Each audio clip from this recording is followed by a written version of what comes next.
урматтуу туугандар, бизге Костөбө больницасына мына бүгүн дагы биздин Оштук, Жалал Абадтык туугандардан жардам келип колго тийип атат. Бул жардамды мына уюштуруучулары өзүбүздүн мына кулунубуз, өзүбүздүн үйүнүбүз, Койчуманов Урмат Ибраим акенин баласы, депутат өзү Ибраим аке, ошол депутаттын Костөбө айылдык кеңештин депутатынын баласы алып келип мына бизге тапшырып атат.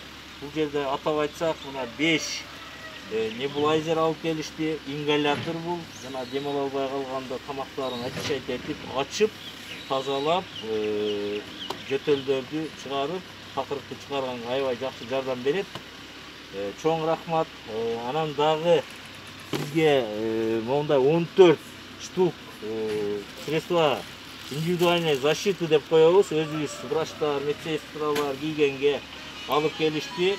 Анан гигиенические средства для рук, колду жууганга, тазалап турганга мынакей 2 пачка 12 штук алып келишти. Чоң рахмат.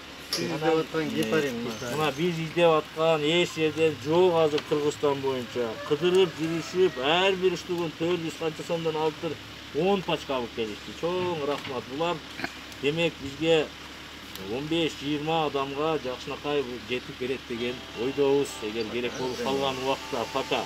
Эми азыр дагы келип атат. Азыр келгенге чейин аябай жакшы нерсе болду. Эмне дейбиз? Ушул балдардын өмүрү узун, ден соолугу бекем болсун. Силерге чоң рахмат, Урмат. Бул 3-4 адамдын башын кошуп, өзү уюштуруштун өзү өтө чоң проблема да азыркы заманда. Азыр эми мына эл баарысы билип калды, түшүнүп калды, күч биримдикте экенин билишип атат. Бул орууду жалаң эле ынтымак менен, биримдик менен жеңип чыгып кетсек болот деп эсептейм, ойлоймун. Анан силерге сенин атыңан бардык ушул жардам берген биздин уулдарыбызга, кыздарыбызга, жарандарыбызга, Ош, Жалал Абадта жашагандарга чоң рахмат айтып коесуз. Биздин атыбыздан, мына Костөбө элинин атынан, Костөбө больницасынын коллективинин атынан силерге өтө чоң ыраазычылык билдиребиз. Ден соолук, өзүңүздөр оорубаңыздар, ар дайым ушундай элге кызмат кылып, эл улуу болуп жүрө беришиңерге биз тилектешпиз. Ал эми өзүбүздү айтсак, азыр мына бизде дагы биринекин уже пайда болуп, пневмониялар келе баштады. Аларды уже дарылаганга биз өттүк. Кокусунан кыйынчылык болуп, кыйналып, сатурация деп коет, жанагы кычкылтек кандан азайып кете турган болсо, больницага жаткырып, ушул жерден мына ушундай аппараттар менен дарылаганга биз даярбыз. Чоң рахмат сиздерге. Биздин врачтар, медсестралар, булардан силерге ден соолук, рахмат.